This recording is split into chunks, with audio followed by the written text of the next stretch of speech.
भगवत्पादशङ्करं लोकशङ्करम् ॐ नमो भगवते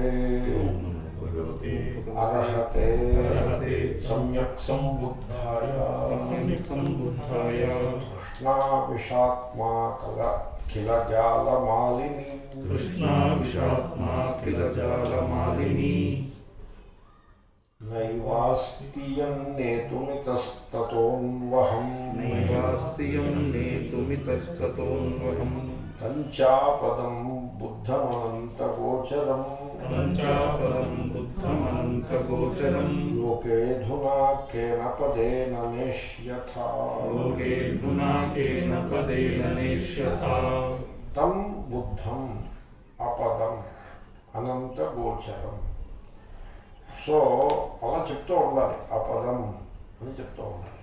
పదములు నిన్ను తీసుకువెళ్ళలేవు అని చెప్తూ ఉండాలి. చెప్పకపోతే మనిషి పదముల జాలములో చిక్కుకుంటాడు. జాలము అంటే వల. ఇప్పుడు మీరు చూసుకోండి, మీకు మీరు ఆలోచించుకోండి. నేను చెప్పే ప్రయత్నం చేశాను, అంత పెద్దదాన్ని ఏం ఎక్స్ప్లెయిన్ చేస్తాను. మీరు ఈశ్వరుణ్ణి ఒక రకంగా అర్థం చేసుకుని ఒక రకంగా ఆరాధించుకుంటున్నారు కదా. ఏదో మతాన్ని అందరూ అనుసరిస్తున్న వాళ్ళమే. మీ మతం, మీరు అనుసరించే మతము వాట్ ఈజ్ ఇట్? నేను అంటాను, it is a bunch of words, కొన్ని పదముల సమాహారం తప్ప అంతకు మించేది కాదు. అంతే. మీకు ఏదైనా ఆ దైవత్వం యొక్క అనుభవము ఉన్నదా? చాలా అరుదు. ఉన్నవాళ్ళు ఉంటారు, చాలా అరుదు. కాదండి, ఈ జనంలో కొంతమందికి ఉంది అంటే అది సెన్సేషన్ అయి ఉంటుంది. సెన్సేషను లేకపోతే సెంటిమెంటాలిటీ అయి ఉంటుంది. ఇట్ మే నాట్ బి అనుభవ, దైవత్వానుభవము, గాడ్ కాన్షియస్నెస్ కాకపోవచ్చు. ఇప్పుడు పెద్ద ఉత్సవం కింద చేసి దేవుణ్ణి ఊరేగింపు చేసి ఇది చేసి బాజాలు, భజంత్రీలు, చప్పట్లు,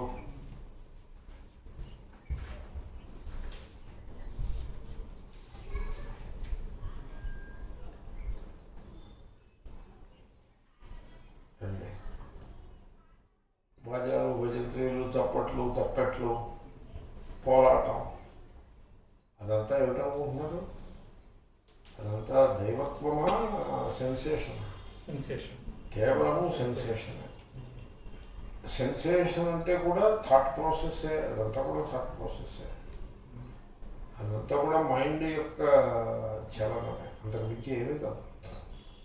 దాంట్లో కొంత ఎక్సైట్ అవ్వడం, కొంత టర్బులెన్స్, ఇన్నర్ టర్బులెన్స్ కింద రావడం, పెరాక్సిజం కింద రావడం, గెంతులు వేయటం, పూనకం రావడం, ఇదంతా కూడా ఇట్స్ ఎ సైకియాట్రిక్ ఇష్యూ.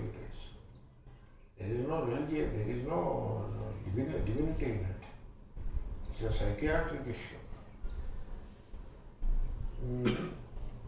చూడండి, ఇక్కడ ఇండియాలో గాడ్మన్గా చలామణి అయ్యేటువంటి వాళ్ళు చదువు సంధ్య లేకుండా 10th క్లాస్ ఏదో ఫెయిల్ అయ్యి గాడ్మన్గా వెళ్ళిపోతాడు. వీళ్ళందరూ కూడా they require psychiatric evaluation, all of them. తర్వాత ఏదో నిప్పుల్లో దిగి లింగం తీసేయడని, కంఠం నుంచి లింగం, వీళ్ళందరూ సైకాట్రిక్ ఎవాల్యుయేషన్ చేయాలి. వీళ్ళందరినీ they are neurotic people, neurotic people. ఏ శాస్త్రీయ ఒప్పుకుంటారు మీరు? ఈ దేశంలో మతం పేరుతో చలామణి అయిపోతూ ఉంటారు. They are neurotic people. They require psychiatric evaluation. Very unfortunate. What to say? కాబట్టి అదంతా sensation, sentimentality, all of that. దాంట్లో దైవత్వం ఏమి ఉండదు, అంతా కూడా థాట్ ప్రాసెస్సే. సో నేను చెప్తున్నది ఏంటంటే, మతమని మనం ఏదైతే అనుకుంటున్నామో అది మనం దేన్ని ఫాలో అవుతున్నామో, మన పెద్దలు ఎలా ఫాలో అయ్యారు, మనం ఫాలో అయిపోతున్నాం. అక్కడక్కడ దైవత్వం యొక్క అనుభూతి గల మహానుభావులు ఉన్నారు, మనం క్వశ్చన్ చేయట్లేదు. సో కొంతమంది అది నిండా గలవాళ్ళు ఉన్నారు, కొంతమంది దానికి దగ్గరగా గలవాళ్ళు ఉన్నారు, కొంతమంది దాన్ని అప్పుడప్పుడు అనుభూతికి వచ్చేవాళ్ళు ఉన్నారు. అందరూ అన్ని రకాలు ఉన్నాయి, ఆల్ గ్రేడ్స్ ఉన్నాయి. బట్ ఫ్యాక్ట్ రిమైన్స్, మనం మతము దైవము అని ఏదైతే అనుకుంటున్నామో it's a bunch of words. నామరూపాలు, నామరూపములు they can invoke the higher truth, they can bring out the higher truth, we don't deny that. ఒకప్పుడు pure faith, pure divinity comes out. Rama అనేప్పటికీ ఆ రామనామం యొక్క మహిమ చేత నా pure divinity comes out. Possible, it's a bridge. పదం is a bridge, it is accepted, but it is also a barrier. Not only a bridge but also a barrier. దీనికి శ్రీరామకృష్ణ వారు దృష్టాంతం చెప్పారు. ఏ నిత్యం నన్ను పైకి తీసుకెళ్తున్నాను, నేను కిందకు కూడా పట్టుకొస్తున్నాను. అదే నిత్యం నా కిందకు రావడానికి కూడా మాకు వస్తుంది. చాలామంది కిందకు వస్తారు నిత్యం మీద. కాబట్టి ఆ బుద్ధుడు ఆ పదముల యొక్క ఇంద్రజాలంలో మనం పడకూడదు. తర్వాత డెఫినిషన్స్ అండ్ ఫార్ములేషన్స్ అని ఉంటాయి. వెర్బల్ డెఫినేషన్ అంటే వెర్బలేగా, డెఫినిషన్స్ అండ్ ఫార్ములేషన్స్ అని ఉంటాయి. ఇప్పుడు యోగ సూత్రంలో ఈశ్వరుణ్ణి కర్మ విపాక అపరామృష్ట పురుష విశేష ఈశ్వర అని డెఫినేషన్ ఇస్తాడు. అది ఆ డెఫినేషన్ ఎలా ఉందంటే ఇంటలెక్ట్ బాగా రిఫైన్డ్ ఇంటలెక్ట్ని రిఫ్లెక్ట్ చేస్తుంది తప్పది, నథింగ్ మోర్ దాన్ దాట్. అయితే మరి ఆ సూత్రాన్ని నేను తక్కువ చేసినట్టుగా I'm sounding like that, but is it not a definition, is it not a formulation, is it something beyond the intellect? No, కాదు, ఫార్ములేషన్, ఓ డెఫినేషన్. అలాగే వేదాంతులు కూడా ఈశ్వరుని డిఫైన్ చేసి కూర్చుంటారు. జగత అభిన్న నిమిత్తోపాదానం కారణం అని ఒక డెఫినేషన్లో పెట్టేస్తారు. దాంతో ఏమైపోతుంది, అదే పదమును బ్రిడ్జిగా ఉపయోగించుకోరా అంటే దాన్ని బ్యారియర్ కింద మార్చుకుంటాడు. అర్థమైందా? ఇది ఎలాగంటే మా చిన్నప్పుడు మేము ఎన్సీసీలో చేరాం, కాలేజీలో కంపల్సరీ ఎన్సీసీ. వాడు ఎన్సీసీకి 2 డ్రెస్సులు ఇచ్చేవాడు. ఎన్సీసీ పీరియడ్ వారంలో 2 రోజులు. అది మేము అది మాకు ఈ ప్యాంట్లు షర్ట్లు తక్కువ ఉండేవి, మామూలుగా వేసుకు తిరుగుతూ ఉండేవాళ్ళం. ఆ ఎన్సీసీ మాస్టర్, ఎరా నీకు ఎన్సీసీకి ఇస్తే నువ్వు క్లాసుకు వేసుకొచ్చేవేమిటని. ఇవాళ ఎన్సీసీ పీరియడ్ లేదు కదా, దీన్ని ఇక్కడ వేసుకొచ్చేవేమిటి? బుద్ధివంతులు ఏం చేసేవారంటే అసలు సపోజ్ ఎట్లా ఏం చేయాలంటే దాన్ని సంచిలో ఇస్త్రీ చేసుకుని సంచిలో పెట్టుకుని తెచ్చుకొని క్లాస్ అయిన తర్వాత ఈ డ్రెస్ తీసి ఆ డ్రెస్ వేసుకుని మార్చుకుని ఎన్సీసీ పీరియడ్కి వెళ్ళాలి. మేము ఎన్సీసీతో సంబంధం లేకుండా అనుకుంటూ ఉండేవాళ్ళం. 2 జతలు, అసలే జతలు తక్కువ, ఇంకో 2 జతలు మాకు ప్రభుత్వం వారి పుణ్యమా. సో ఆ రకంగా ఎన్సీసీ డ్రెస్ని జతల కింద వాడుకున్నట్టుగా ఈ పదములను, డెఫినేషన్స్ని, ఫార్ములేషన్స్ని మీరు లోకంలో పేరు ప్రతిష్టలు సంపాదించడానికి, పండితులుగా ప్రసిద్ధి చెందడానికి, డబ్బు సంపాదించడానికి, పనిలో పనిగా కొంత సెన్సేషను, కొంత సెంటిమెంటాలిటీ, వాటి కోసం వాడుకోవటము. That is how it ends up. Therefore డివినిటీని వెర్బల్ డెఫినేషన్స్ అండ్ ఫార్ములేషన్స్తో కూర్చోబెట్టి ప్రయత్నం చేయకూడదు. You to go beyond concepts and ideas. Words, concepts and ideas వాటన్నిటికీ అతీతంగా ఉండాల్సి ఉంటుంది. ఆ లోపల, హృదయం లోపల నెలకొన్న సహజమైన నిశ్శబ్దం, ఫోర్స్ఫుల్గా నెలకొల్పిన నిశ్శబ్దం, బలవంతంగా తీసుకొచ్చిన నిశ్శబ్దం కాదు. అసలు మీ ప్రయత్నం వల్ల లభించే నిశ్శబ్దం కూడా కాదు. సహజ సిద్ధముగా నెలకొన్న నిశ్శబ్దం ఏదైతే కలదో ఆ నిశ్శబ్దం ముందు ఈశ్వరుడు, ఆ దైవత్వము ప్రతిఫలిస్తుంది. మీకు మాట చెప్తాను, ఒక ఫార్ములా, ఒక మెంటల్ ప్యాటర్న్, అది మిమ్మల్ని దైవత్వం వైపు తీసుకువెళ్ళలేదు. ఎందుకంటే ఆ ప్రసక్తి అలా వస్తుంది. లోకేధున కేనపదేన నేష్యథ.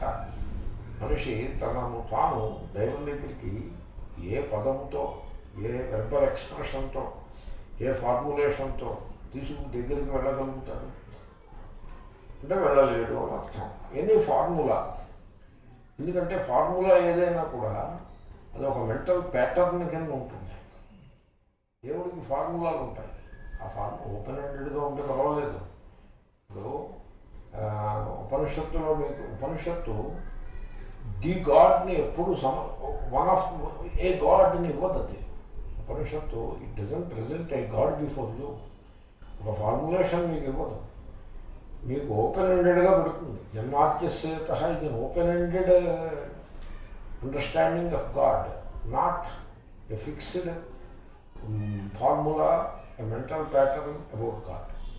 జన్మాద్యస్యత ఇంచేతనే యతోవాయుమాన్ భూతాన్ని జాయంతే అనే వాక్యంలో ఆ బ్రహ్మం గురించి చెప్పి నువ్వు ఈ హింట్ తీసుకుని నువ్వు ఇన్వెస్టిగేట్, విజిజ్ఞాసస్వ అని ఓపెన్ ఎండెడ్గా ఉంది తప్ప ఇట్స్ నాట్ ఏ ఫార్ములా. దాన్ని మన ఈ ఖాన్ మార్కెట్ గ్యాంగ్ వేదాంతిన్స్ దాన్ని ఫార్ములా కింద తయారు చేసి ప్రచారంలో పెడతారు. It's not a formula.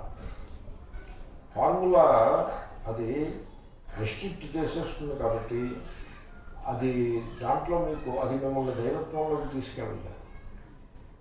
తర్వాత దీంట్లో ఇంకో చిన్న రహస్యం కలదు, అత్యంత సూక్ష్మమైన రహస్యం ఒకటి కలదు.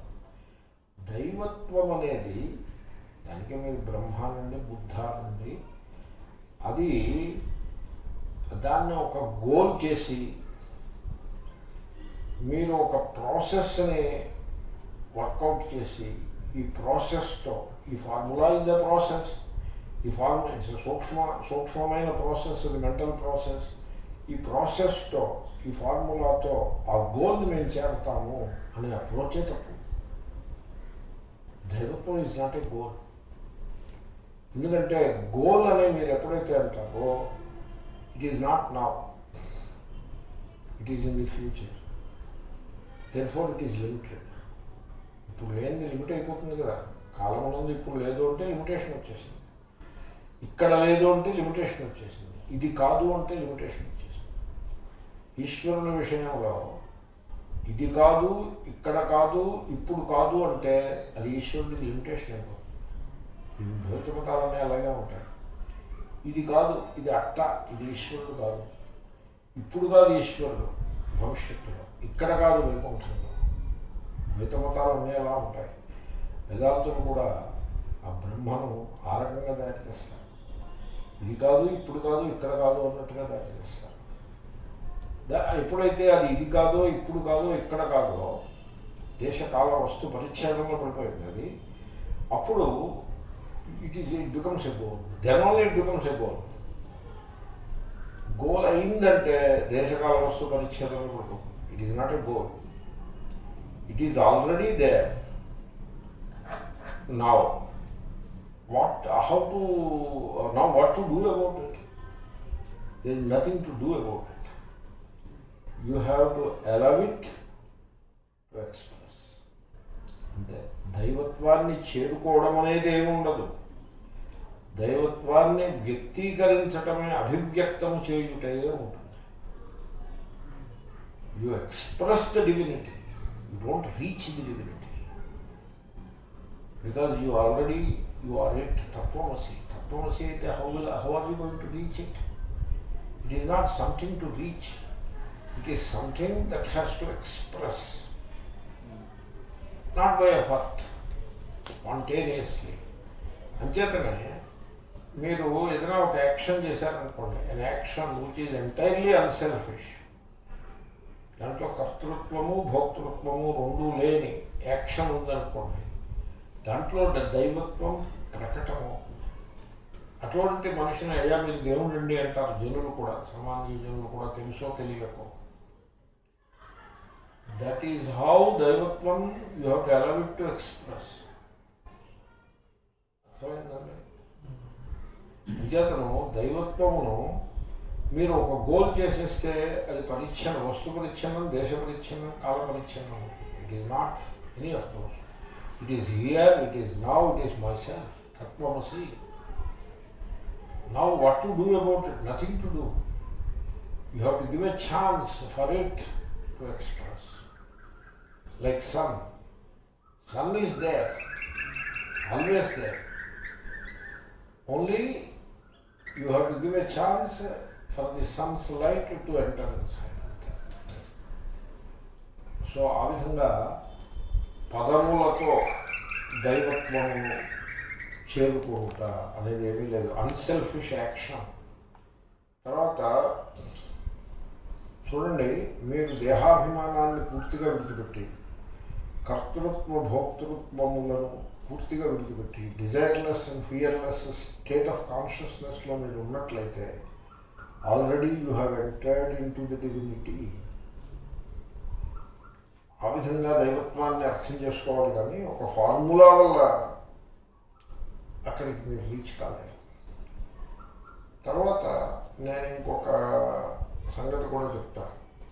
అందరినీ ద్రాక్ష పళ్ళు పుల్లనా అనే ధోరణితో నేను చెప్పట్లేదు.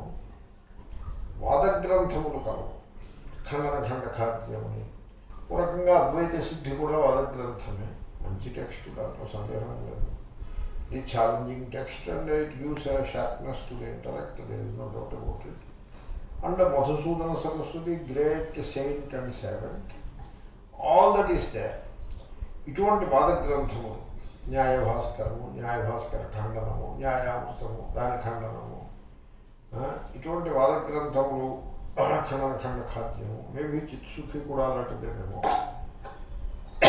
వీటినన్నిటినీ చదువుకుంటూ అలాగ దాన్ని అనలైజ్ చేసుకుంటూ పోవడం. చిత్సుఖి మొట్టమొదటిలోనే సత్ అంటే ఏమిటి అని 10-15 ప్రశ్నలు వేస్తాడు. అలాగా అనలైజ్ చేసుకుంటూ పోతారు. Too many words, too many formulations, too many definitions, two much analysis. దానివల్ల నీకు ప్రయోజనం ఉంటుందా?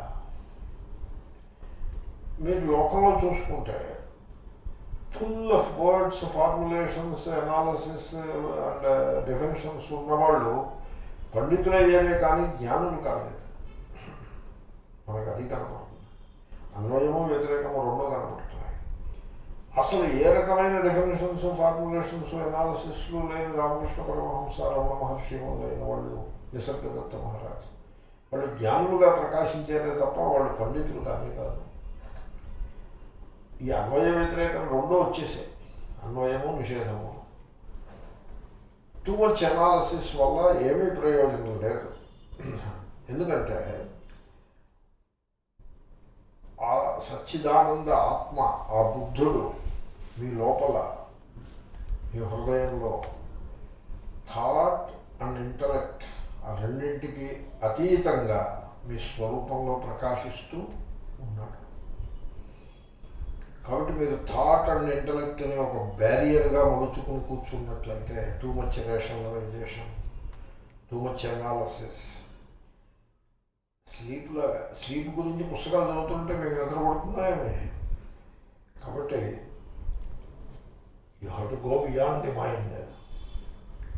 మైండ్కి అతీతంగా స్వరూపంలో ప్రవేశించాలి. కానీ టూ మచ్ అనాలసిస్ పెట్టుకుని మీరు ఆ బుద్ధుడిని చేరుకోగలను అనుకుంటే పొరపాటు. ఓకే, కాబట్టి మీరు చేయాల్సింది ఏమిటంటే you focus on the mind. ఆ మైండ్లో విషము ఉన్నది, ఆ విషము లేకుండా చూసుకోండి. సో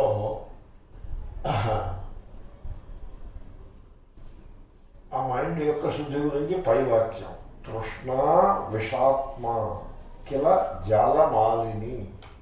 కొంచెం పదములు కొంచెం చిత్రంగా ఉన్నాయి, పదములు స్పష్టంగా తెలుస్తూనే ఉన్నా. సో విషత్తిక విషయే ఆసక్తిరహిత జాలమాలిని సమూహమాల సంపన్న విషయే తృష్ణ అన్వహం ప్రతిదినం ఆత్మధ్యానాదితస్తతో నేతుం నైవ ప్రభురస్తి. నేతుమితస్తతోన్వహం నైవాస్తియం. నేతుమితస్తతోన్వహం అంటే మనిషిని తృష్ణ అంటే గ్రీడ్ ప్రతిరోజు ఇటు నుంచి అటు, అటు నుంచి ఇటు తిప్పుతూ ఉంటుంది. మనిషికి మనస్సు స్థిరం లేకుండా చేసి పెడుతుంది. ఆ మనస్సు ఒక చోట నుంచి మరొక చోటికి జంప్ చేస్తూ ఉంటుంది. ఇది ఆయన ఎలాగా అనువాదం చేశారు ఆ శ్లోకం.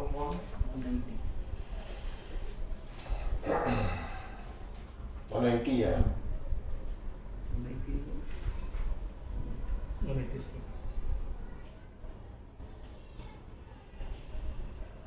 అంతే అంతే.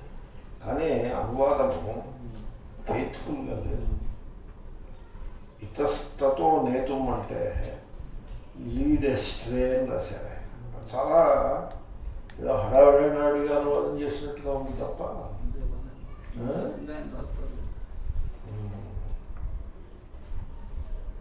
ఈ కొంచెం ఈయన కొంతనే net like desire are poisonous can lead astray. Okay,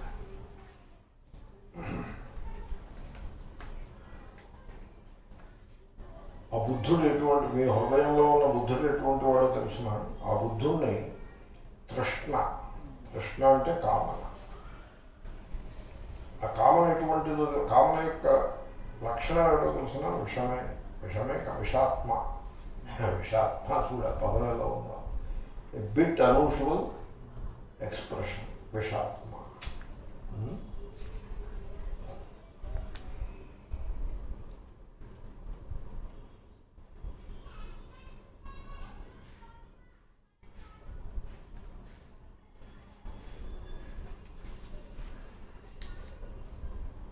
బంధని అని ఇచ్చారు ఇక్కడ విషాత్మకి. విషక్తికా అని చెప్పుకోవచ్చు అంటున్నారు. విషక్తి బంధని అని ఇచ్చారు. బంధని అంటే బంధించేది.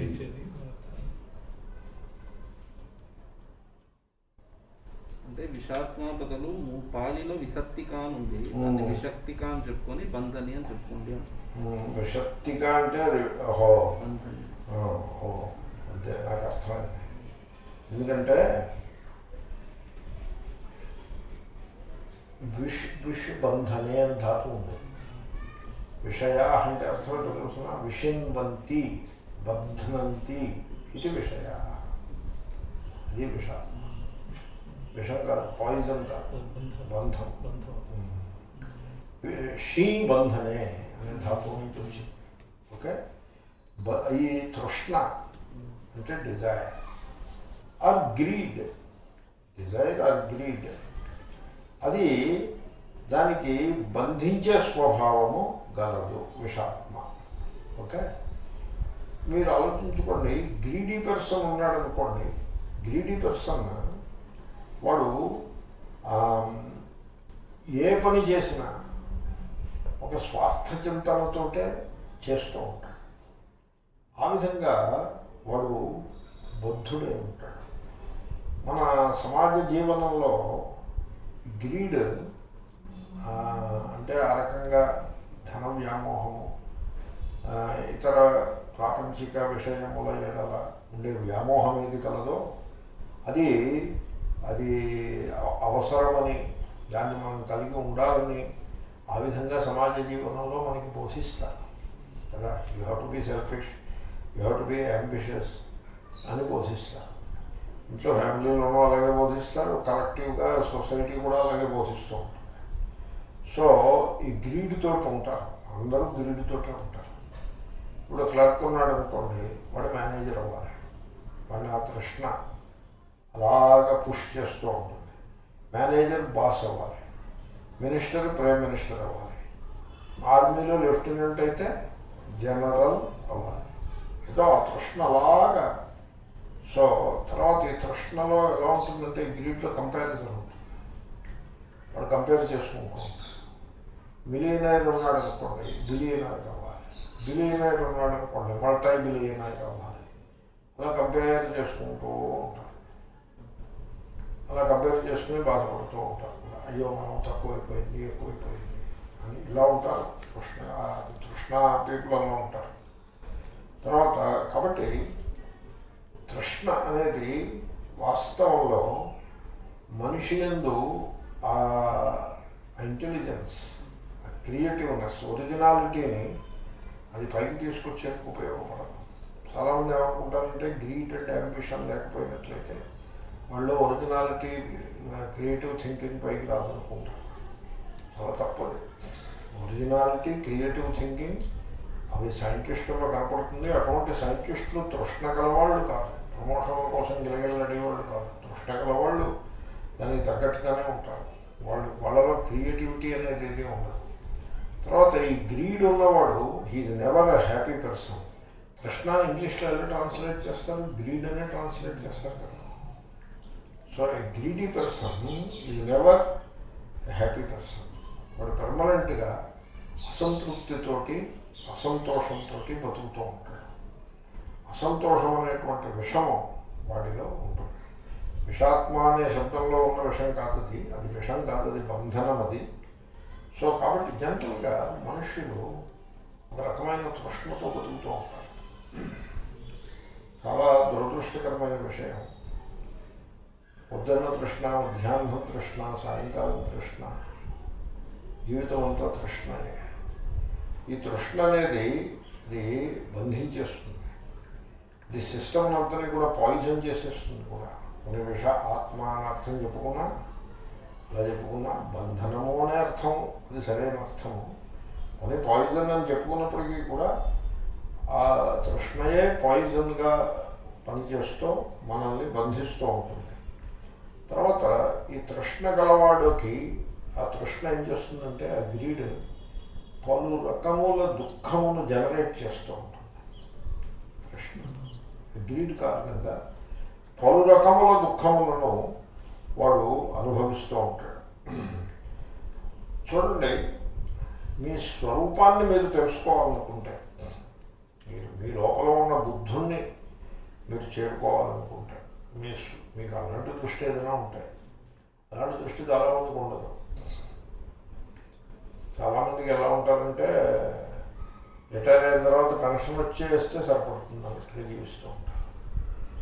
ఈ చేస్తున్న పనే చేస్తూ దాంట్లో కొత్త స్కిల్స్ నేర్చుకోనక్కర్లేదు, ఏమీ ఇంప్రూవ్మెంట్ చేయనక్కర్లేదు. పెన్షనబుల్ జాబ్ అయితే ఏదో జాగ్రత్తగా దాన్ని ఫినిష్ చేసి పెన్షన్ పుచ్చుకుంటూ కాళ్ళు దాచు కూర్చుంటూ టీవీ చూసుకుంటూ కాలక్షేపం చేసేద్దాం అన్నట్టుగా ఉంటారు. వాళ్ళలో క్రియేటివిటీ చచ్చిపోతుంది. అటువంటి వాళ్ళకి ఉద్దేశించి మీ స్వరూపంలో ఉన్న బుద్ధుడిని మీరు తెలుసుకోండి అని పాఠమే అసలు అది సంభవమే కాదు. వాళ్ళ గురించి చెప్పట్లేదు. ఎవరైతే తమ హృదయంలో కప్పివేయబడి ఉన్న బుద్ధుడిని చేరుకోవాలని అనుకుంటారో వాళ్ళు కొన్ని లక్షణములను దూరం పెట్టాల్సి ఉంటుంది. అవేమిటంటే తృష్ణ, గ్రీడ్, అంబిషన్, కాంపిటీషన్, అసూయ, ఈ లక్షణాలని పూర్తిగా దూరం పెట్టాల్సి ఉంటుంది. మీరు మీ హృదయం లోపల పూర్తిగా తృష్ణ నుండి పూర్తిగా విముక్తమైన చేతనను ఆవిష్కరించుకోవాల్సి ఉంటుంది. పూర్తిగా అసలు గ్రీడ్ అనేది సుతరాము లేని చేతనను మీరు చేరుకోవాల్సి ఉంటుంది. అసలు గ్రీడ్ తృష్ణ యొక్క లక్షణం ఎలా ఉంటుంది? తృష్ణ యొక్క లక్షణం ఎలా ఉంటుందంటే మోర్, ఇంకా కావాలి అన్నట్టుగా ఉంటుంది. అది తృష్ణ యొక్క లక్షణం, ఇంకా కావాలి. కంటెంట్మెంట్ అంటే ఏమిటి? అలం బుద్ధి అన్నారు కంటెంట్మెంట్. కంటెంట్మెంట్ని శంకర్లు సంతోషము అలం బుద్ధి అన్నారు. చాలండి అనే బుద్ధి. 2 అరటిపళ్ళు ఉన్నాయనుకోండి సరిపడుతుందండి, 100 రూపాయలు ఉన్నాయనుకోండి సరిపడుతుందండి, 2 కుర్చీలు ఉన్నాయనుకోండి సరిపడుతుంది, 2 బెడ్రూమ్ హౌస్ ఉంది సరిపడుతుంది. ప్రతిదానికి అలం బుద్ధి ఉంటుంది. తృష్ణ ఏముంటుంది?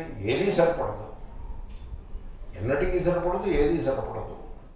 ఆ తృష్ణ మోర్ అనే ఇంకా కావాలి, ఇంకా కావాలి, ఇంకా కావాలి, ఇంకా కావాలి అంటే మీరు కాలం యొక్క బంధంలో పడిపోతారు. అది విషయంవంతి బద్ధనంతి.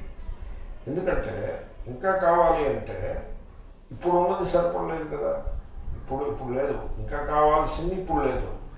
ఇంకా కావాల్సింది ఎప్పుడు వస్తుంది? భవిష్యత్తులో లభిస్తుంది. ఎలా లభిస్తుంది? ఎఫర్ట్ చేత లభిస్తుంది. అంటే మీరు కర్మ, కాలం ఈ రెండింటిలో పడిపోతారు. ఆ కర్మలో ధర్మం లేకుండా అధర్మం కూడా ప్రవేశించిందంటే పాపాన్ని కూడా మూటగట్టుకుంటారు. కాబట్టి ఈ తృష్ణ గలవాడు ఎన్నటికీ సత్యాన్ని తెలుసుకోలేకపోతాడు.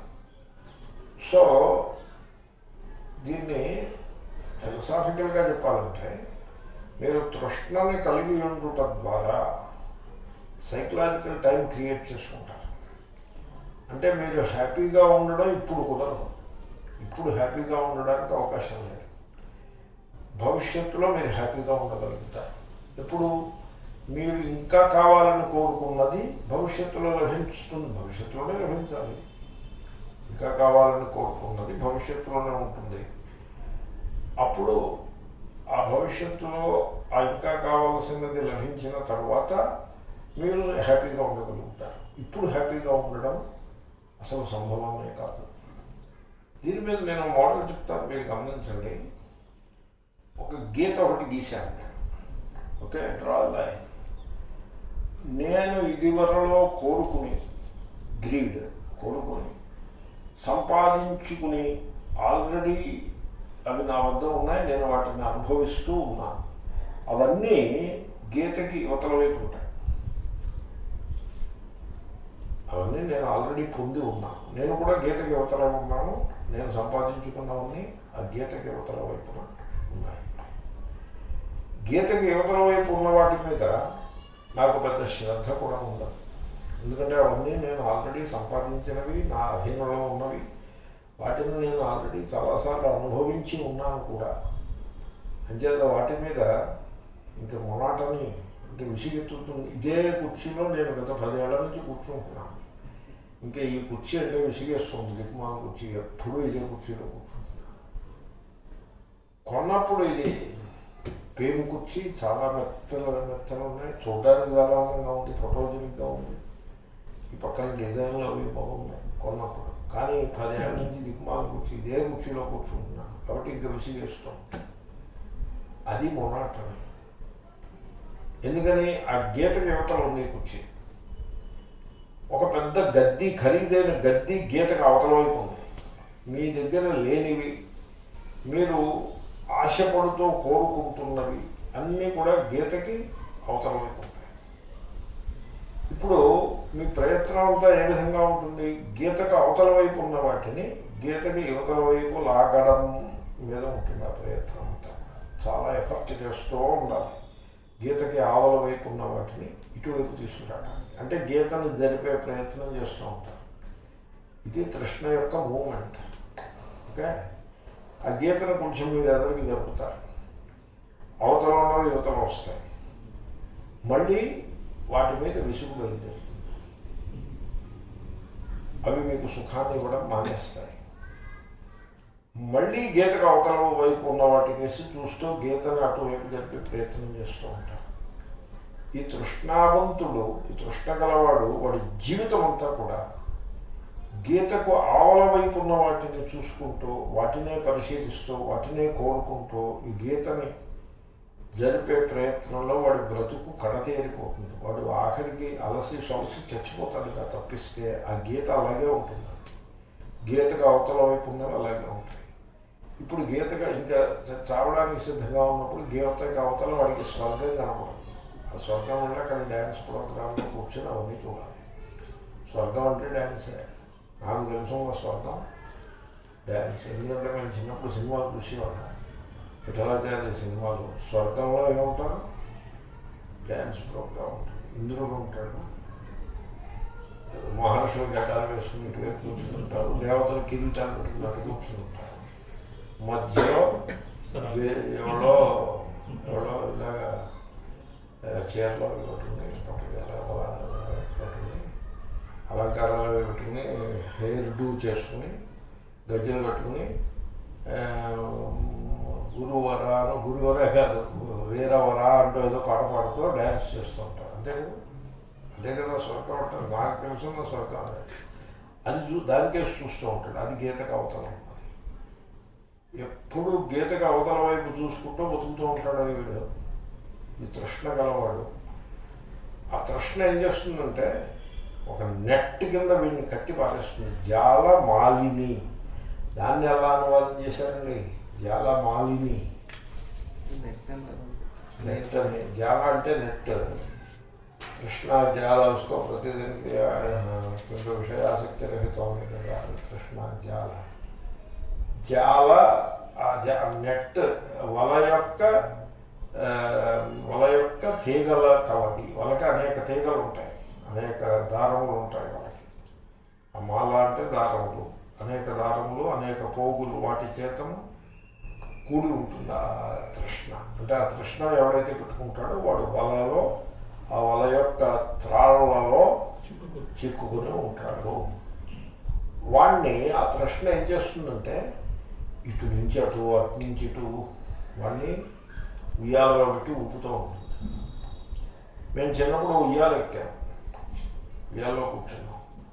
ఒక బండ స్వాధ్యాయ ఉయ్యాలను ఊపడం మొదలుపెట్టాడు.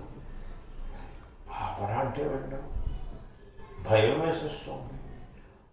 అలాగా ఊపేస్తున్నాడు ఇలా గొలుసులో ఉయ్యాలి. ఇంకా మళ్ళీ నేను ఎప్పుడు ఉయ్యాలి ఎక్కలేదు, భయం వేసేసింది. అలా వెళ్ళిపోతుంది, మళ్ళీ ఇలా వచ్చేస్తూ కూడా ఆపరా అంటే వెళ్ళవు. ఇక్కడ ఆపితే అది స్లో అవుతుంది, దిగచ్చు. భయం వేసేసింది. అప్పుడు ఎవరో పెద్ద కేక పెడితే ఎవరో పెద్దవాళ్ళు వచ్చి ఆపారు. అప్పుడు దిగి తిన్న అన్నం అంతా వాంతి చేసుకున్నాం. ఈ తృష్ణ అలాంటిది. ఆ ఉయ్యాలలో పెట్టి మేము ఊపుతూ ఉంటుంది, అటు నుంచి ఇటు ఇటు నుంచి అటు. ఆ సంసారంలో పడి ఉంటుంది. ప్రతిదినము వాడిని ఇటునటు ఊపుతూ ఉంటుంది. అటువంటి వాడిని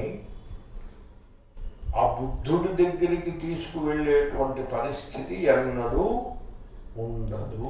నైవాస్తి నేతుం ఇతస్తతః అన్వహం. అది కొంచెం అన్వయం కష్టంగా ఉంది కదా. అన్వహం ప్రతిదినం నేతుం నైవ ప్రభురస్తి. కృష్ణ వాడిని అటు ఇటు జరపలేదు, తిరగలేదు. ఆహా, కృష్ణ నేతుం నాస్తి. అది అంటే ఆ బుద్ధుణ్ణి ఈ తృష్ణ, బుద్ధుణ్ణి అంటే ఆత్మస్వరూపం తెలుసున్నవాడిని ఈ తృష్ణ ఇటునటు తిప్పలేదు. తిప్పజాలదు. అటువంటి బుద్ధుణ్ణి అనే అన్వయం. ఓకే,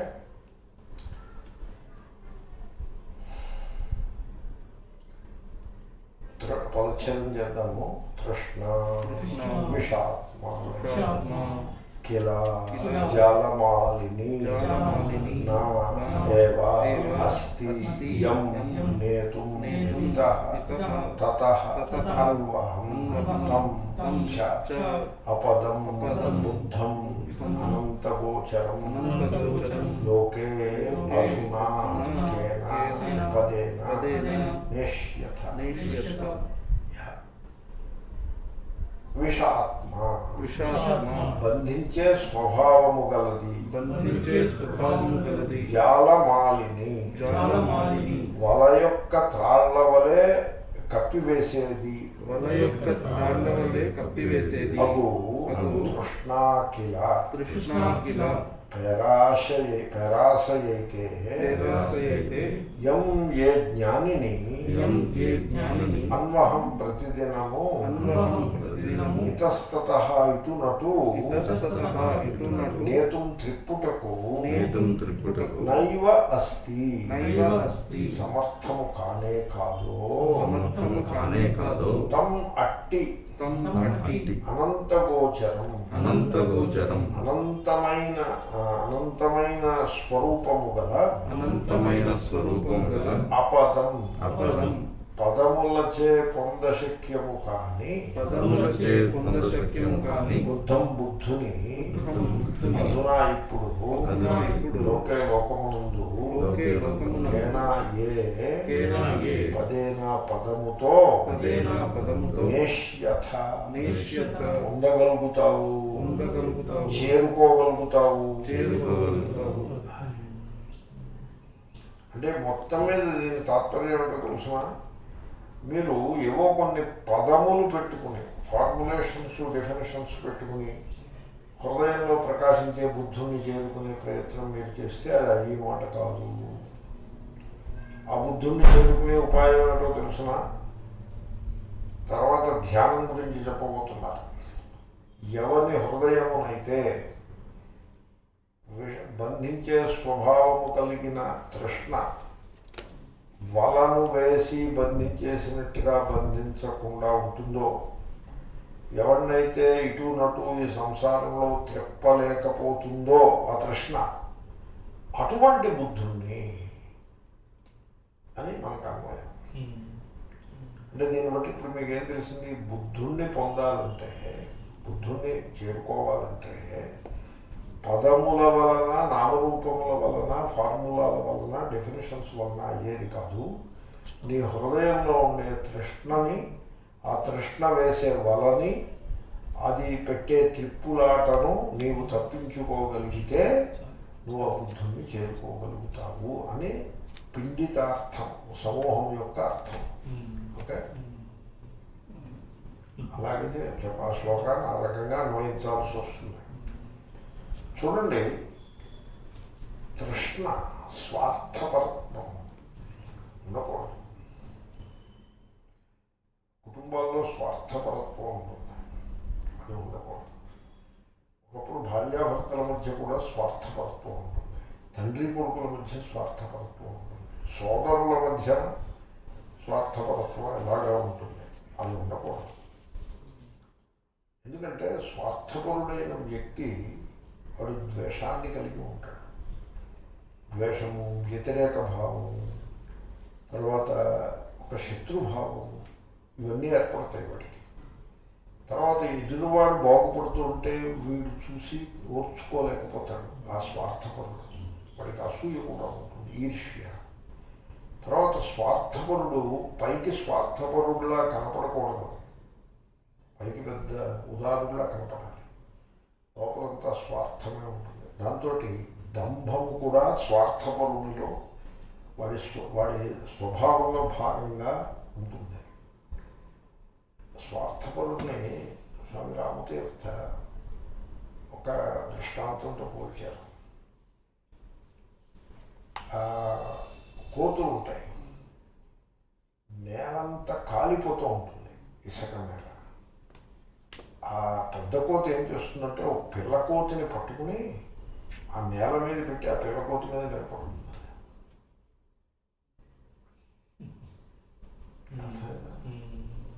ఆ పిల్ల కోతికి ఒళ్ళు కాలిపోతుంది, దీని కాళ్ళు కాలకుండా ఉంటాయి. స్వార్థపరుడు అలాంటి వాడు అందరినీ తన స్వార్థం కొరకు అందరినీ వాడుకుంటాడు. ఆ కోతి తను కన్న పిల్లని వాడేసుకుంటుంది కాళ్ళు కాలకుండా ఉండడం కోసం. అంతటి క్రూర స్వభావుడుగా స్వార్థపరుడు ఉంటాడు. కాబట్టి జీవితమును ఈ విధమైనటువంటి తృష్ణతో గడిపేటువంటి మానవుడు వాడు తన జీవితంలో వ్యర్థమే చేసుకుంటూ ఉంటాడు. ఆ జీవితంలో ఇటునట్టు సంచారం ఇటునట్టు పరిభ్రమిస్తూ బ్రతుకుతాడు. కాబట్టి ఆ రకంగా జీవితంలోని వ్యర్థం చేసుకుంటూ, డబ్బు సంపాదించుకుంటూ, దాని భోగాలను అనుభవిస్తూ స్వార్థపరత్వంతో ఉండేవాడు తన హృదయమునందలి బుద్ధుని చేరుట అనే పరిస్థితి ఉండనే ఉండదు. అటువంటి పొరపాటు అసలు మనం చేయనే కూడదు. స్వార్థపరత్వం, ఆసక్తి, తృష్ణ, గ్రీడ్, పేరాస, ఇవన్నీ ఇంటర్ రిలేటెడ్. ఇవన్నీ దంభము, అహంకారము, ఈ లక్షణములన్నింటినీ కూడా మనం విడిచిపెట్టాల్సి ఉంటుంది. ఎప్పుడైతే వీటిని మనం కల్టివేట్ చేసుకుంటామో అప్పుడు మనము సమాజంలో చెడ్డ పేరుకి తెచ్చుకుంటాము. తర్వాత లోపల అంతఃకరణము వినాశమును చెందుతుంది. జీవితంలో అసంతృప్తి తప్ప వీటికి సంతోషం అనేది ఉండదు. ఫైనల్గా జీవితంలో వాడు ఫెయిల్ అయిపోతాడు కూడా. వాడు బాగుపడ్డాడు. తృష్ణ గలవాడు ఎన్నడూ బాగుపడ్డాడు. కాబట్టి ఈ తృష్ణ విషయంలో చాలా జాగ్రత్తగా ఉండాల్సి ఉంటుంది. తర్వాత దీంట్లో ఇంకో సమస్య వస్తుంది. ఈ తృష్ణ గలవాడు తప్పకుండా ఫెయిల్ అవుతాడు. వాడు ఫెయిల్ అయ్యి వాడి దోషములను ఇతరులకు రుద్దే ప్రయత్నం చేస్తాడు కూడా.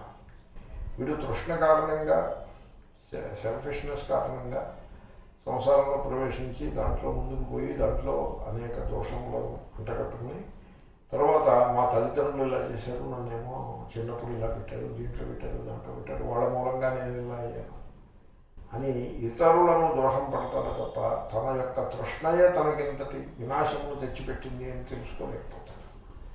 కాబట్టి ఆ తృష్ణని చాలా జాగ్రత్తగా మనం దూరం పెట్టాల్సి ఉంటుంది. ఎంతవరకైతే నామరూపములకు కట్టుబడి ఉంటారో అంతవరకు మీరు ఆ సత్య వస్తువు నుండి దూరంగానే మిగిలిపోతారు. మీరు నిరుత్సాహమును పొందక తప్పదు. సత్యమును ఎన్నడూ మీరు ఆవిష్కరించుకోలేరు. అది రెండో లైను. ఫస్ట్ లైను, ఆ ఫస్ట్ హాఫ్, సెకండ్ హాఫ్ ఆ శ్లోకం. ఓకే, ఊరికే అన్వయము అది చెప్పేసుకుని మనం ఫినిష్ చేద్దాము. ఇంకోసారి అర్థం చెప్తున్నాను.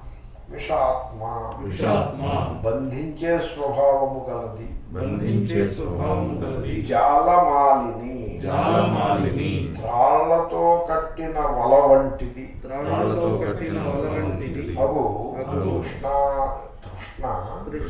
తృష్ణ పేరాస కిలా నిశ్చయముగా అన్వహం ప్రతిదినము యం యవనిని ఇతస్తతః ఇటునటు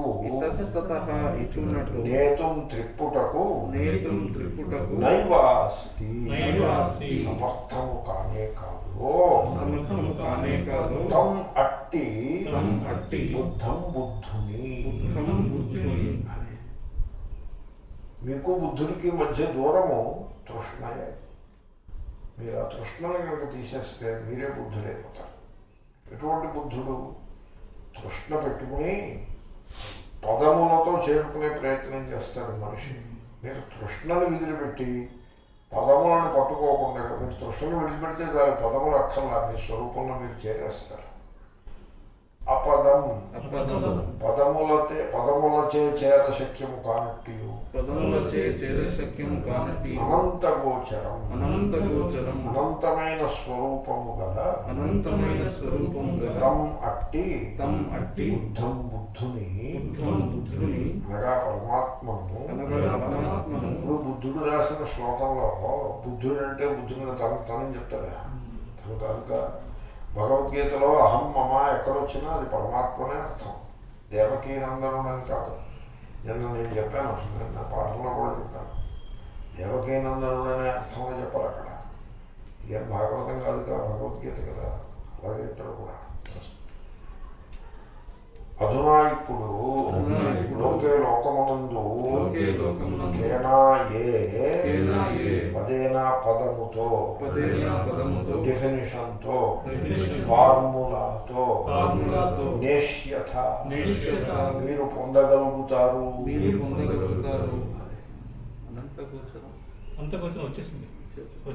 అనంతమైన స్వరూపము గల సర్వజ్ఞమని ఇచ్చారు.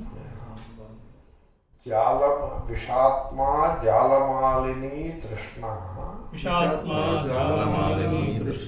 కిలయం అన్వహం ఇతస్తతో నేతుం నైవాస్తి తం అపదం అనంతగోచరం బుద్ధం అధునా లోకే కేన పదేన నేష్యథ.